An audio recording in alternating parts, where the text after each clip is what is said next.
بسم اللہ الرحمن الرحیم۔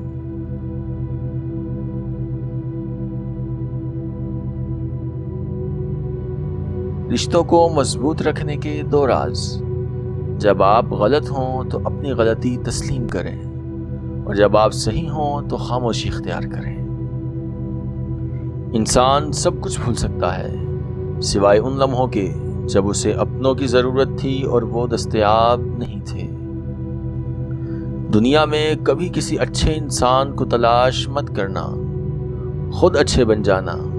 ہو سکتا ہے آپ کے اس کام سے کسی اور کی تلاش ختم ہو جائے۔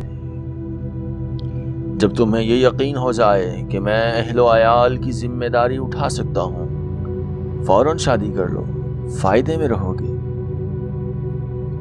ایک گاؤں میں ایک لڑکی رہتی تھی جس کی ڈیمانڈ تھی کہ شادی اس سے کرے گی جو اسے باپردہ رکھے گا۔ ایک نوجوان اس شرط پر نکاح کے لیے راضی ہو گیا۔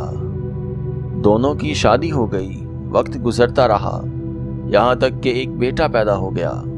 ایک دن شوہر کہتا ہے کہ میں سارا دن کھیتوں میں کام کرتا ہوں، کھانا کھانے کے لیے مجھے گھر آنا پڑتا ہے، جس سے وقت ضائع ہوتا ہے۔ تم مجھے کھانا کھیتوں میں پہنچا دیا کرو۔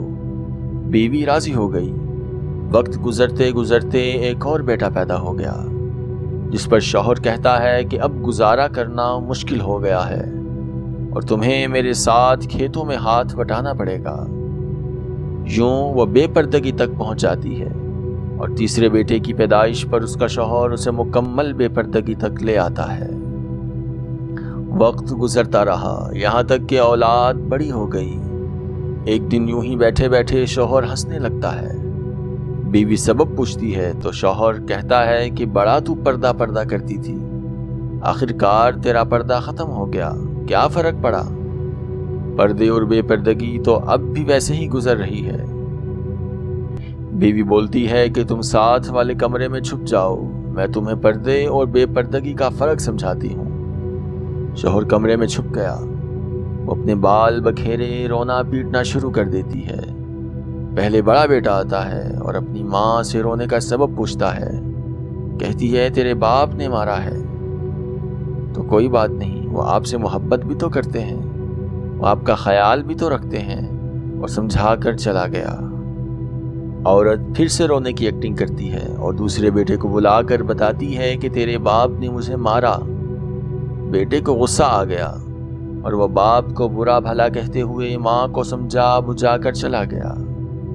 آخر کار عورت یہی ڈرامہ اپنے چھوٹے بیٹے کے سامنے کرتی ہے۔ چھوٹا بیٹا تو غصے سے آگ بگولا ہو گیا اور زور زور سے گالیاں دیتے ہوئے ڈنڈا اٹھا لیا اور کہتا ہے کہ ابھی باپ کی خبر لیتا ہوں۔ پھر عورت اپنے شوہر کو بلا کر بولتی ہے کہ میرا پہلا بیٹا پردے کے وقت پیدا ہوا تو اس نے تیرا پردہ رکھا، دوسرا نیم پردے کے زمانے میں پیدا ہوا تو اس نے تیری آدھی لاج رکھی، جبکہ میرا تیسرا بیٹا مکمل بے پردگی کے زمانے میں پیدا ہوا تو وہ مکمل طور پر تیری عزت کا پردہ اتارنے لگا۔ سبق یہ ہے کہ پردہ عورت کا فطری تقاضا ہے، جو خالق کی طرف سے قاعدہ بھی ہے، جس کی بے شمار حکمتیں خالق ہی جانتا ہے۔ اور یہ دنیاوی قاعدہ بھی ہے کہ اگر آپ کسی گاڑی کو چلانے کے لیے اس کی ہدایات کے بغیر چلانا شروع کر دیں تو وہ یقیناً برباد ہو جائے گی۔